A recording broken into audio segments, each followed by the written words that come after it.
Iran enters a new era, one marked by both uncertainty and anticipation. The streets of Tehran buzz with speculation, as citizens and officials alike wonder what the future holds for their nation. The passing of Ayatollah Ali Khamenei, a towering figure who shaped Iran for decades, has left a void at the very top of the Islamic Republic's power structure. Into this moment steps Mojtaba Khamenei, the enigmatic and influential son of the late supreme leader. After years of operating behind the scenes, Mojtaba is thrust into the spotlight as he is appointed supreme leader, inheriting not only his father's title, but also the immense responsibilities and challenges that come with it. His rise is both historic and controversial, sparking debate across Iran and beyond.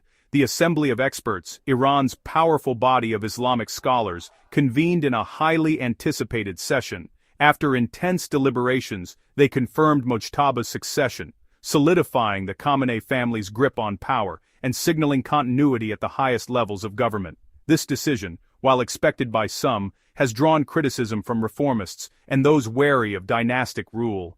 Iran's military and government leaders swiftly pledged loyalty to the new supreme leader, projecting an image of unity and stability. In public statements and grand displays, they warned against foreign interference and emphasized the importance of national sovereignty. Behind closed doors, however, some officials quietly express concerns about the challenges ahead. This marks a rare hereditary-style succession in the Islamic Republic, a system originally designed to prevent such concentration of power. The move has sparked heated discussions among Iranian citizens, with some seeing it as a betrayal of revolutionary ideals, while others hope for stability and continuity. Protests and celebrations alike have erupted in the streets, reflecting the nation's deep divisions. As supreme leader, Mojtaba's decisions will shape Iran's domestic direction, its nuclear ambitions, and its tense relationships with neighbors and global powers. Observers are watching closely to see whether he will pursue reform, maintain the status quo, or take a more hardline approach. His leadership style, still largely unknown, will have profound consequences for the region. The world now watches with bated breath, waiting to see if Mojtaba Khamenei will uphold his father's legacy or chart a new course for Iran. As international leaders and organizations respond, the choices made in Tehran will reverberate far beyond its borders, shaping the future of the Middle East and the global balance of power. Tehran and other cities erupted in orchestrated celebrations as crowds waved flags and portraits of Mojtaba Khamenei. State media broadcast images of unity, with chants supporting the new leader and the Islamic Republic. Religious and community leaders issued statements backing Mojtaba, emphasizing stability and continuity. The government projected an image of national solidarity, determined to face challenges under new leadership. Yet beneath the surface, Iran's diverse society holds a range of opinions, though dissent was absent from official coverage. For now, the official narrative is one of unwavering support. Iran's leadership aims to show the world a nation united behind its new supreme leader. The international response to Mojtaba's appointment was immediate, intense, and deeply divided. Within hours, world leaders gathered for emergency meetings, and the global media was abuzz with speculation and concern. The United Nations called for restraint, but the atmosphere was charged with uncertainty as diplomats scrambled to assess the rapidly evolving situation. President Trump, in a forceful statement from the White House, condemned Mojtaba's rise to power. He insisted that the United States must have a voice in determining Iran's future leadership, arguing that global security was at stake. Trump warned that all options, including severe economic sanctions and even military intervention, were being considered, sending shockwaves through diplomatic circles. As the White House threatened to seize Iran's uranium stockpiles, tensions soared to new heights. The possibility of direct confrontation loomed large, with military vehicles placed on high alert and intelligence agencies monitoring every move. The world watched anxiously, fearing that a single miscalculation could ignite a much larger conflict in the region. France, meanwhile, took a markedly different approach. President Macron addressed the international community, urging all parties to pursue diplomacy over aggression. He called for immediate de-escalation and emphasized the importance of protecting vital shipping lanes in the Persian Gulf, which are crucial for the global economy. Regional powers such as the UAE and Qatar quickly coordinated with the United States, holding urgent meetings to discuss their response. They demanded that Iran halt its aggressive actions and warned that continued escalation would threaten the stability of the entire Gulf region. Military coordination between these states intensified, reflecting the seriousness of the threat. The Arab League convened an emergency summit where leaders from across the Middle East gathered to issue a unified condemnation of the attacks on Gulf states. Their statements reflected deep anxiety and a shared sense of vulnerability as the specter of war cast a shadow over the region. Around the globe, news outlets reported on the growing fears of a broader, more destructive war. Civilians watched anxiously as military buildups intensified and air raid sirens echoed in city skylines. The world braced itself, uncertain of what the next days would bring, as the crisis threatened to spiral out of control. The crisis exploded into open conflict as the United States and Israel coordinated a series of devastating airstrikes on Iranian oil facilities. These attacks targeted critical infrastructure, crippling Iran's energy sector and causing widespread destruction. Massive fires raged for hours, sending plumes of black smoke into the sky and leaving entire communities in shock. The bombings resulted in significant casualties among both workers and civilians, and the economic impact was immediate, with oil prices surging globally.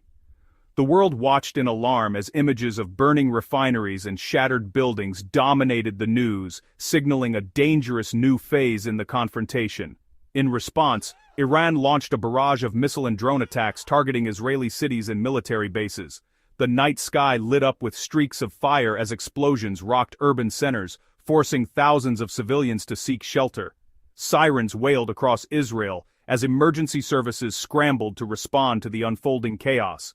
The scale and precision of Iran's retaliation shocked observers, pushing both nations dangerously close to the brink of all-out war.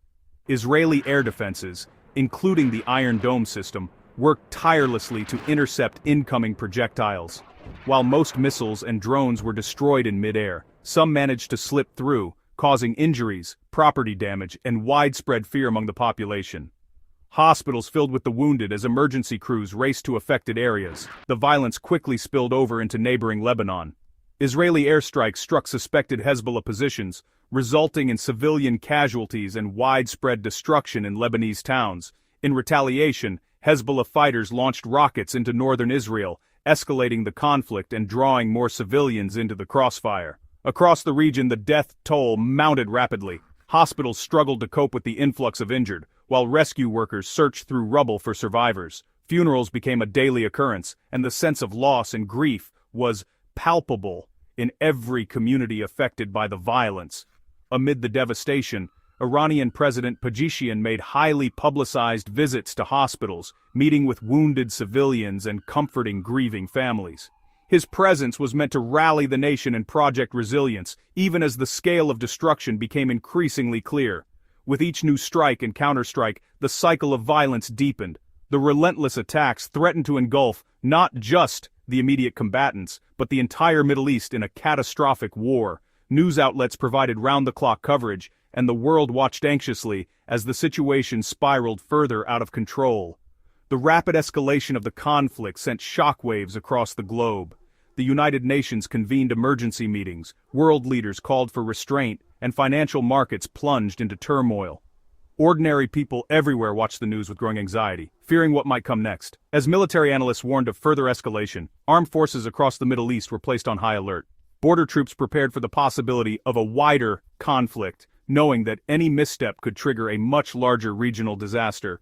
The conflict soon spread beyond Iran and Israel, reaching deep into the Persian Gulf. Drone attacks struck residential areas in Saudi Arabia and Bahrain, killing civilians and injuring many, including foreign workers. Fires and chaos gripped industrial sites, and fear swept their thowers stauer. It's jau au expatriate knusen kir godzawid kau mau nedstal. The U.S. military suffered casualties, with several service members killed in the region. Foreign embassies scrambled to protect their citizens, issuing warnings and assisting evacuations. The violence underscored how quickly neutral countries could be drawn into the conflict. Governments heightened security and braced for further attacks. The Gulf's fragile stability was now at risk. The conflict's shockwaves hit global markets instantly. The closure of the Strait of Hormuz choked off vital oil supplies, sending crude prices soaring by over 16%. Consumers and industries worldwide faced higher costs, fueling inflation and threatening economic growth.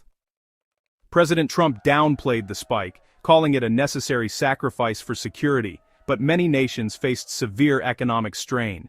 Stock markets tumbled as investors fled to safe havens, wiping out billions in value.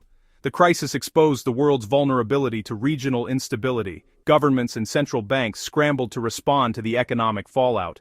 The interconnectedness of global markets became painfully clear. As violence escalates, the world stands at a crossroads. The US pursues maximum pressure, risking further escalation, while Europe urges diplomacy and restraint. Regional mediators like Qatar and Oman struggle to open dialogue as Arab states harden their stance against Iran. The Arab League's unified condemnation signals dwindling patience for Iranian actions. Trust is in short supply, and the path to peace appears daunting. The choices made in Tehran, Washington, and other capitals will determine the region's fate.